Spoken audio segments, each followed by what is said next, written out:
Released in 1991, the arcade and home video game Street Fighter II featured a colorful cast of characters players could choose from.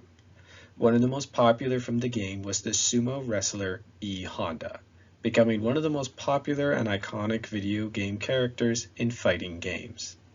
A rarity amongst other fighting games, E Honda continues to be one of the only sumo wrestlers in international video games, serving as one of the only examples to the rest of the world of Japan's national sport of sumo wrestling.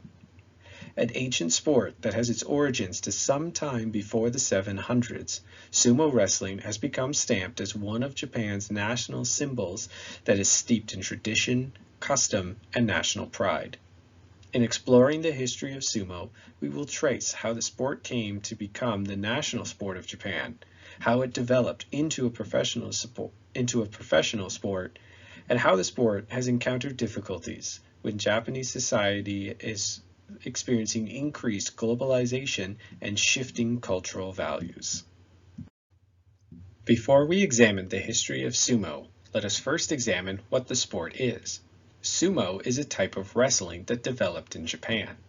Just like other forms of wrestling, sumo sees two competitors enter a ring where they grapple, push, and throw each other either out of the ring or onto the ground to win.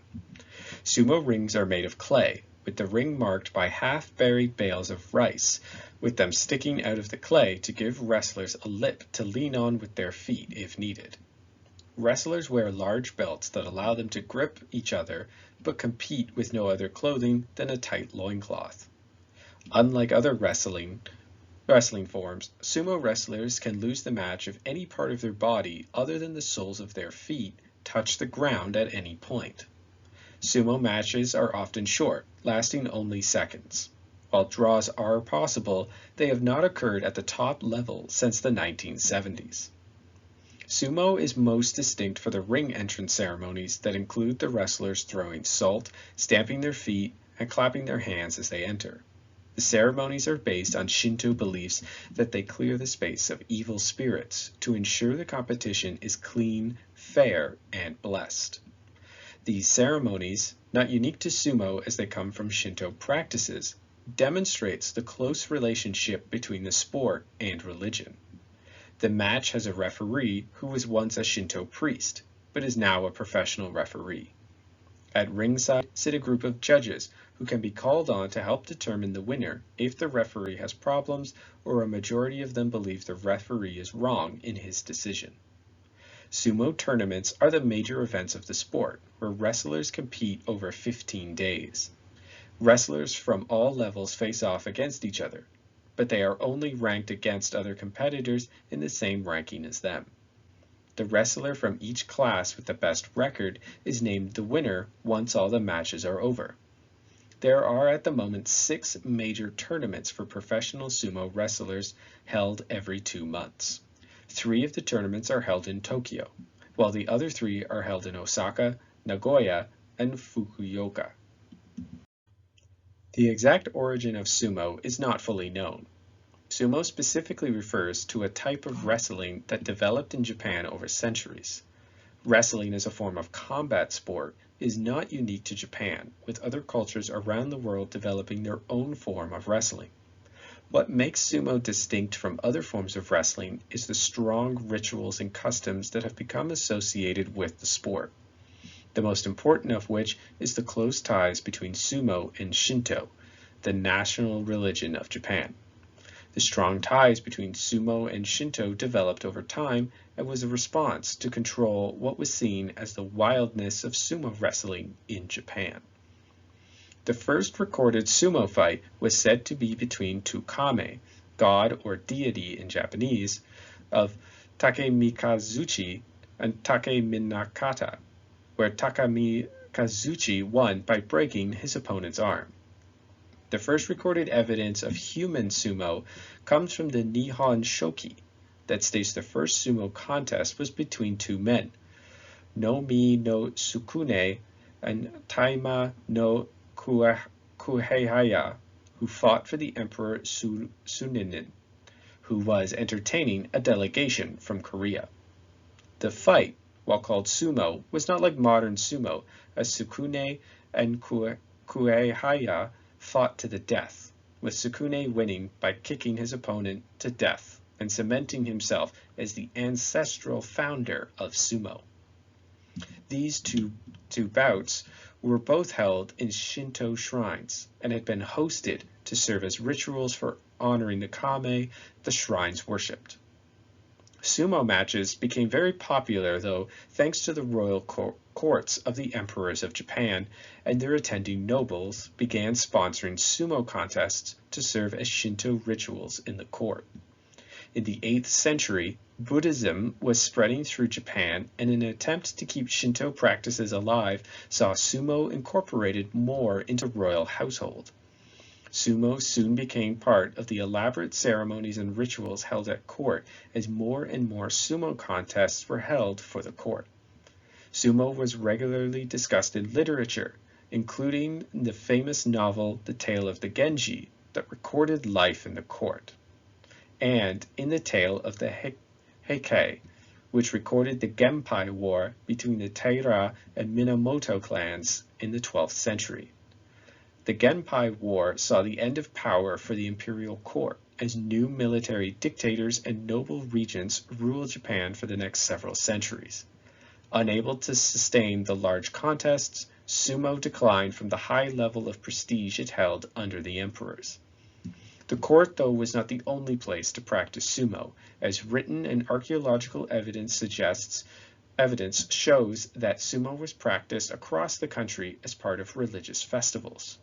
As Shinto and Buddhism merged over the centuries in Japan, as the two became very much intertwined, sumo became used in other religious contexts and not just for Shinto.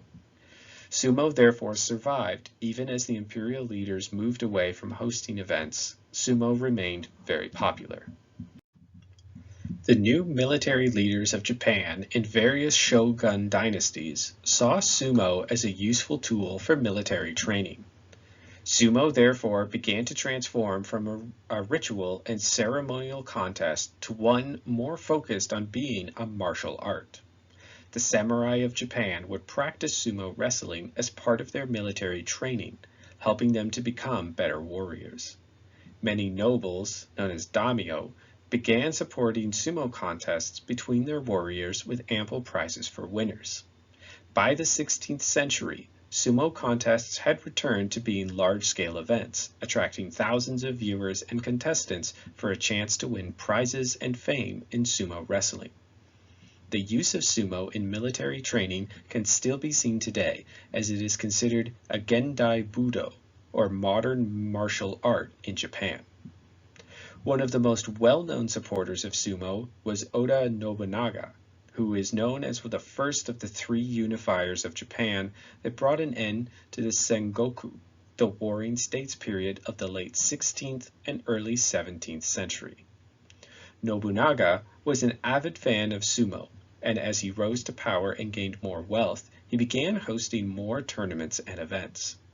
Nobunaga was said to be fascinated by the techniques and hosted the sumo tournaments as much to be entertained as to learn from them. His successor, Toyotomi Hideyoshi, the second unifier, followed in Nobunaga's footsteps in promoting sumo during his reign. Hideyoshi was not known to be as devout of a follower of sumo, but he was a regular host and visitor to sumo matches, and his nephew kept a large number of wrestlers as part of his retinue. The end of the Sengoku period with the rise of Tokugawa Ieyasu, who cemented control over Japan as shogun in 1615, saw sumo radically shift and become far more organized and more in line with what we know today as sumo wrestling. At first, it appeared that Ieyasu was not as fond of sumo as his predecessors were.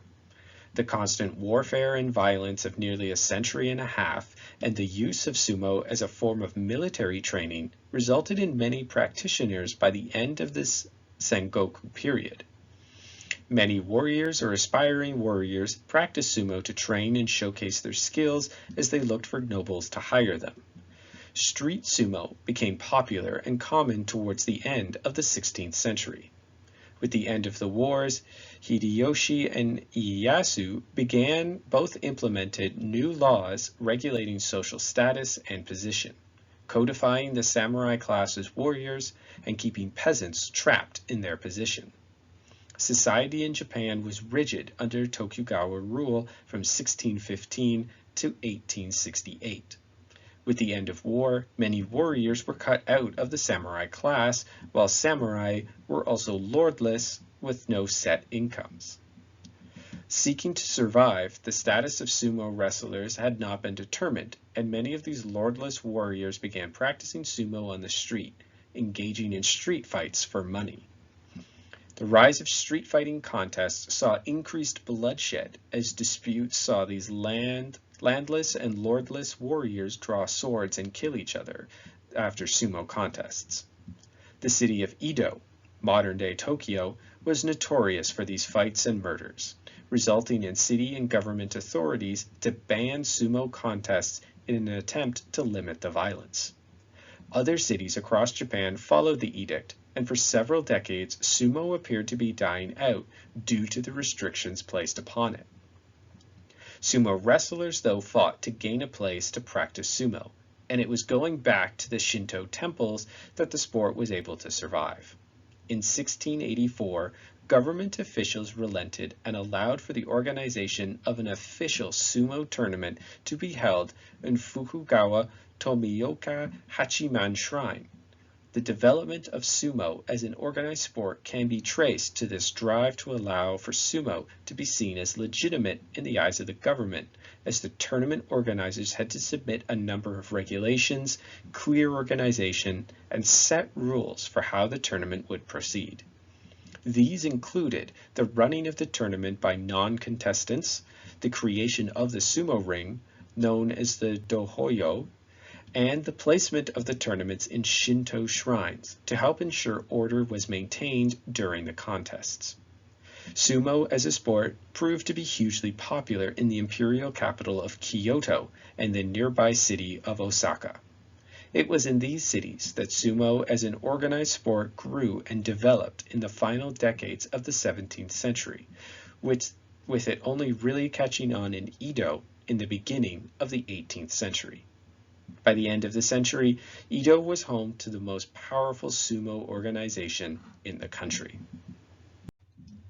The rise in popularity of sumo was down to several important factors in Japanese culture during this period. The nation, enjoying a stability not seen in centuries, was able to flourish as artists were free to develop ideas and practices not readily available before. The stability politically also saw economic growth, as the nation enjoyed widespread trade between its different regions. Japan, though, was still mostly closed to the rest of the world. The wealth coming into Edo from the rest of the nation saw the rise of entertainment that came to dominate life in the city as merchants and traders looked for relaxation and fun. It was here that artists and cultural output developed as the kabuki theater grew, as did the art of the geisha, the printing of ukiyo-e art, and with these the sport of sumo. It was during this period of prosperity that sumo became codified and regulated and turned into a professional sport. Sumo began to move once more away from the Shinto temples, but retained the strong influence in the organization and running of the sport.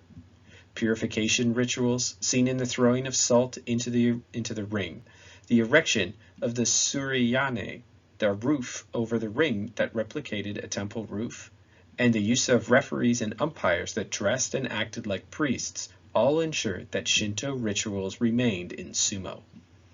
Sumo developed clear regulations about how the sport was to be run and the creation of sumo wrestlers as a separate class within society. Sumo wrestlers were put into stables, run by retired or veteran wrestlers, where they lived with other wrestlers. Even when they retired, sumo wrestlers often remained in the sport as they had little knowledge of other practices or lifestyles. When wrestlers entered into sumo, they entered into a lifestyle. The design of sumo this way matched the clear social classes that the Tokugawa shoguns had created to create stability and order in Japan. Part of the organization of the sport was the creation of ranks. The 4 ranks were given based on skill during this period, and those in the highest ranks were considered celebrities. Many sumo had prints made of them for sale, some like trading cards, though it was under their rikishime, their professional wrestling names. It was also during this time that the title of yokozuna was first used to describe the top sumo wrestlers. Yokozuna is a title reserved and often referred to as Grand Champion or Masters of Sumo. Yokozuna is a reference to the ceremonial belt that is worn. At first, the Yokozuna was a special title given to those who were allowed to perform in a special ring entry ceremony and was not conferred due to the special rank of the wrestler. The first record of a yokozuna was in 1789 with Tanikaze Kajinosuke, who was the 4th yokozuna. It was not until 1909 that wrestlers earned the title of yokozuna for their skill as grand champions. One of the greatest was Raiden, who was considered the strongest sumo to ever live. Raiden became a yokozuna and famous across Japan at this time for his skill and strength. During the height of sumo in the 18th and early 19th century, the sport was one of the main entertainments in the country. Many promoters sought to increase their revenues and attendance by hosting increasingly outlandish contests. One such was known as onazumo, or women's wrestling. Women's sumo originated in the red light districts, where they were often staged in brothels or by prostitutes for entertainment. While many serious female sumos emerged, many were instead silly contests, designed as lewd entertainment. One form saw women go up against blind men. Women were given sexual wrestling names to highlight the farcical nature of the contests. They proved to be popular as they grew in size, and authorities mostly ignored them unless they attempted to host events in larger public temples and outside the red light districts. That was when they moved in. Sumo proved to be so popular as entertainment that reports of beggars on the street engaging in one-man sumo contests emerged as they attempted to entertain passerbys for money. As the Tokugawa dynasty entered into crisis through the 19th century, the state of sumo wrestling also entered into a state of concern. The arrival of the black ships under American Commodore Matthew Perry that opened Japan to the world in 1853 saw him entertained by sumo contests that he did not take a liking to. As political turmoil increased with the failing Tokugawa state, sumo was used as a symbol of Japan against the foreigners who threatened to upend Japanese society. Propaganda posters and images were used to equate the strength of Japan to the sumo and the foreigners as weak. As internal disputes grew as provincial nobles helped erode the central authority of the shogun, sumo wrestlers found themselves as political tools and combatants in the growing civil conflict. In Kyoto, sumo wrestlers joined in the fighting between Tokugawa and reformist factions, even helping to start a revolt in 1865, as they were said to use logs instead of swords in the street fighting that broke out in the city. The collapse of the Tokugawa regime saw sumo enter into a new era of decline that threatened to end the sport again. Sumo competitions had been primarily funded by the great nobles of the realm, but with the Meiji Restoration in 1868, the end of noble titles and rights saw the money supporting the sport disappear. Alongside the end of sponsorships, the new government did not look at sumo favorably. While it had been very popular before the opening of Japan, it came to be viewed as a symbol of Japan's backwardness compared to European and American society. As reformers in the new government pushed for westernization of Japan, they saw no need to support or help sumo wrestling during this time. Female wrestlers that were still operating were banned from competing in Tokyo in 1873 from competing against blind men. Female sumos were able to continue wrestling in provincial centers and sometimes were able to come to major cities. Female sumo took the charges that they were lewd and attempted to reform by having their contestants clothed and focused on the sport. Male sumo was also attacked by reformers for competing in near nakedness. The reforms of the Meiji era filtered into the sumo world as the old ways of running the sport saw internal revolt from wrestlers. Of particular concern was the salary of competitors and the relationship between the stable masters and the wrestlers in the stables. The younger sumo revolted against the Tokyo organizers and set up a rival organization that quickly replaced the old heads in 1883. While they still struggled, a new boost came in 1884 when the Emperor Meiji ordered a sumo contest to be held before him. While the reformists in government had despised sumo, most of the population still liked it. The growing westernization was causing growing social disorder as many felt it was occurring too quickly and abandoning too much. The emperor's support of the sport saw a shift as reformers who had been using the emperor as their justification for reformation and the removal of the Tokugawa were unable to continue downplaying the sport of sumo to society. By the end of the 19th century, sumo had returned once more to a prominent place in Japanese society as a main cultural attraction. Sumo's popularity was supported by the rise of nationalism and imperialism in Japan as the country entered into a series of wars against China, Korea, and Russia, and by 1914 were considered a power in the region.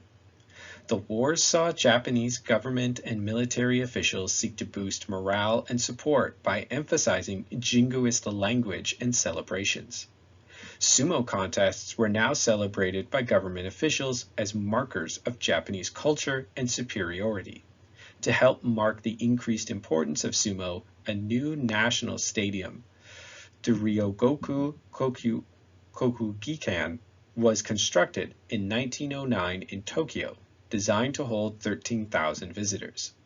Sumo wrestlers also began undertaking international tours, showcasing the sport around the world at world fairs and other events to increase Japanese soft power around the world. After the First World War, the Tokyo Sumo Association, the largest and most powerful of all in Japan, began encountering increased difficulties. They had helped pay for the Ryogoku Kokugikan as they were the principal users, but a fire in 1917 saw the building burn down. It was rebuilt in 1919 to great expense, but the Great Kanto earthquake that destroyed most of Tokyo in 1923 saw the new building destroyed again. To save them from ruin, the imperial family donated money to the Sumo Association, but also pushed them to unify with the last remaining independent association in Osaka. In 1925, the Tokyo and Osaka Sumo Associations formed the All-Japan Grand Sumo Association. They remain as the regulators and organizers of professional sumo in Japan, having changed their name to Japan Sumo Association in 1958. The Ryogoku Kokugikan was once more rebuilt, this time officially being the national stadium. The emperor remained supportive of sumo and had more tournaments hosted in the palace in the 1930s. The organization, though, took the final swing against female sumo wrestling when they banned all forms in 1926. As Japanese militarism increased, the participation and support of sumo also increased as the government and military saw sumo as both appropriate for Japanese citizens to follow, but also as a good way to increase the athleticism of citizens. Radio broadcasts of the sport began in 1928, allowing the sport to grow as more Japanese citizens could listen to the major tournaments. As Japan entered the Second World War, foreign sports and culture was suppressed, and traditional Japanese culture was promoted to encourage support for the war and discourage opposition. Sumo became one of the only sports in Japan during the war that was allowed to continue unhindered, as they were seen as vital to the morale of the nation. Sumo was impacted by the war, but not until the very end.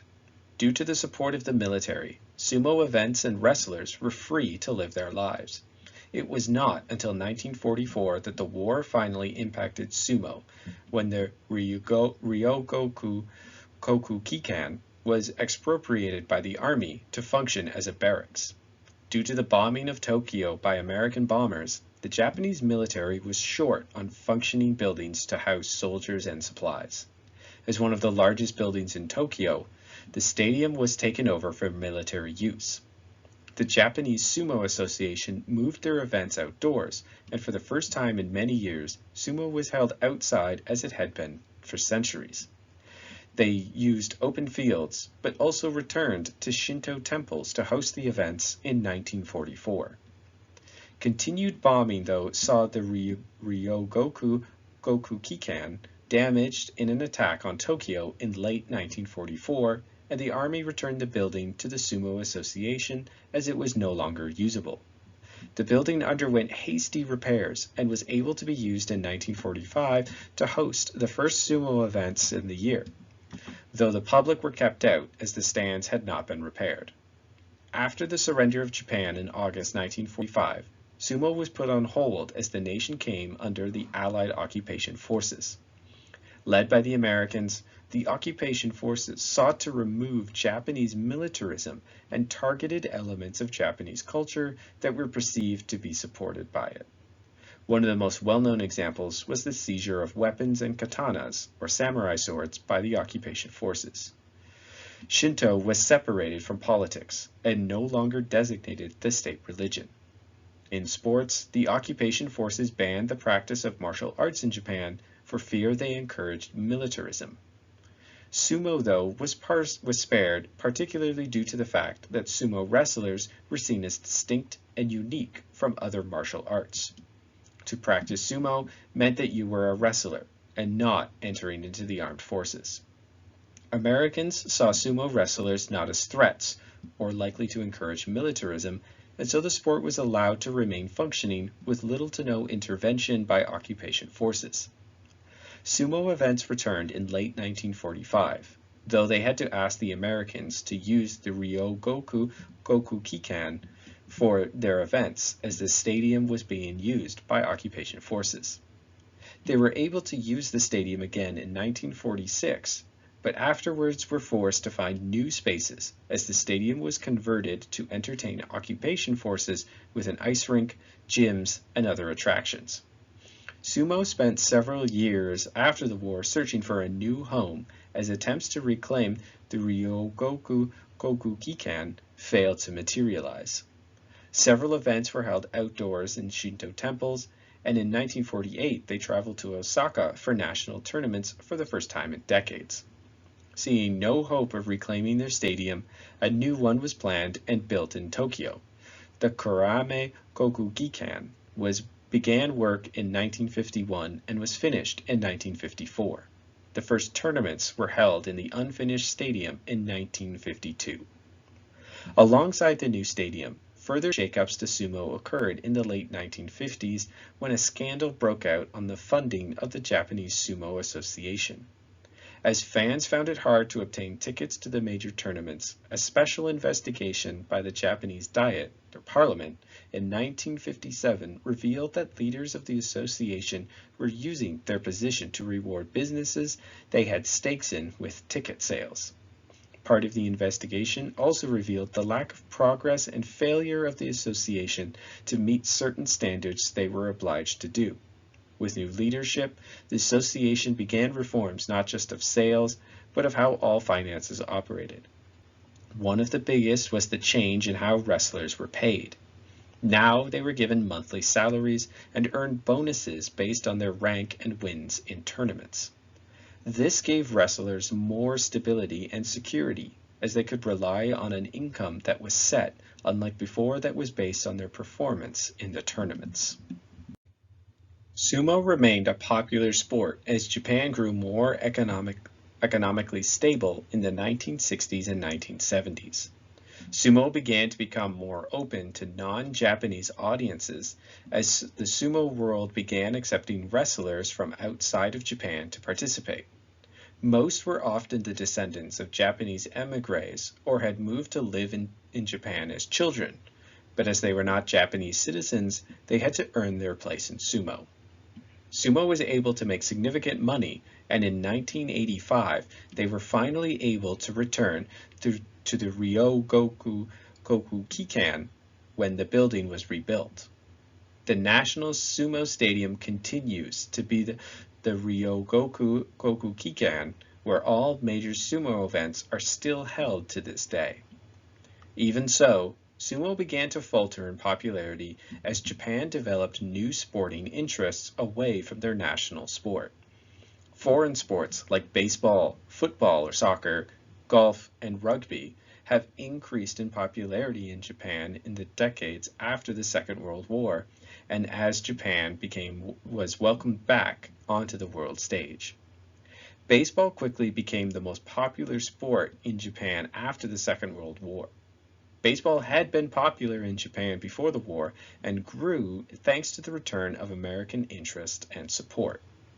Baseball quickly overtook sumo thanks to their interest in television, as they began broadcasting their sport before any others. Sumo was slow to respond, and it resulted in the decline of popularity. Japan's participation in other international sporting events, like the Olympics, which they hosted in 1964, 1972, 1998, and 2020, as well as the FIFA World Cup, which they co-hosted in 2002 with South Korea, has seen more Japanese athletes consider other sports than sumo. Sumo, though, has encountered struggles in competing with other sports due to financial issues. Due to the fact that these other sports can see Japan compete on international level, they have access to funding not available to sumo, which is only professional and competitive in Japan.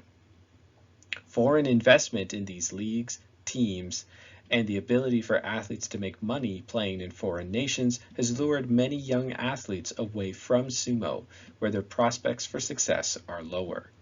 Sumo has particularly had difficulty attracting young talent, resulting in increased reliance on foreign-born wrestlers to the consternation of Japanese nationalists. Sumo's popularity has often relied upon the presence of famous individuals. Like other wrestling or combat sports, the presence of either a dominant figure or rivalry between two or more leading wrestlers can attract more attention to the sport. Sumo, with the title of Yokozuna, has been able to produce such famous champions over its history, and success of the sport as a whole can often be seen with the presence of many or few Yokozunas. Recent declines in young wrestlers entering the sport were seen as a dip in the number of Yokozunas, as those who remained were seen as not good enough to reach the title. As such, the Sumo Association has been working to increase the number of young people interested in the sport to try and increase the number of wrestlers. Recent medical studies have also turned people away from sumo, as wrestlers are found to have shorter lifespans than other Japanese citizens. Most develop health problems later in life due to the amount of mass they put on and damage to joints they receive from wrestling.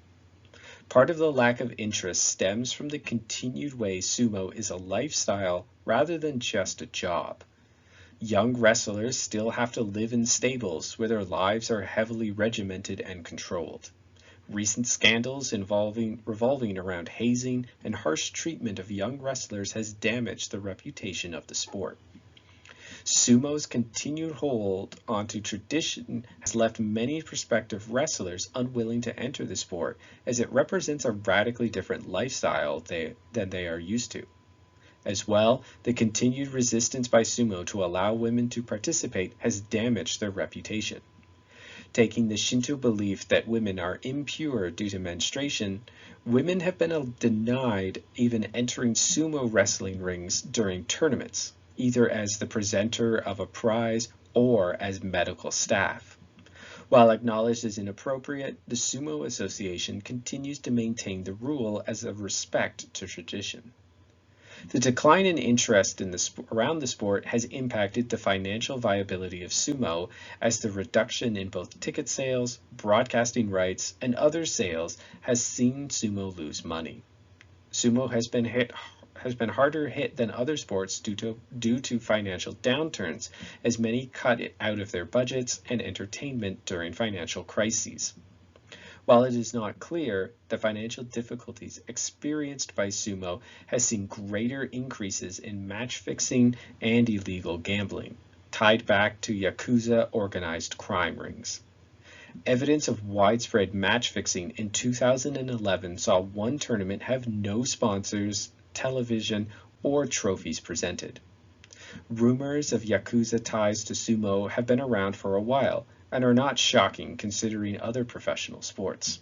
Attempts to crack down on illegal gambling and match fixing has seen some success, but they continue to occur, as in January 2022, two wrestlers were banned due to their participation in illegal gambling schemes and the fear they would participate in match fixing.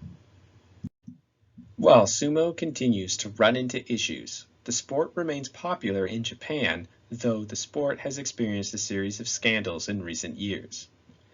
The competition from other sports and the changing nature of Japanese society is forcing sumo to look at itself in the mirror if they hope to remain a professional and relevant sport in Japan. Yet, as this brief history has shown, sumo has been able to evolve and adapt to changing circumstances, allowing it to remain popular through all levels of Japanese society over hundreds of years. Sumo is not going away just yet, as it continues to remain the national sport of Japan.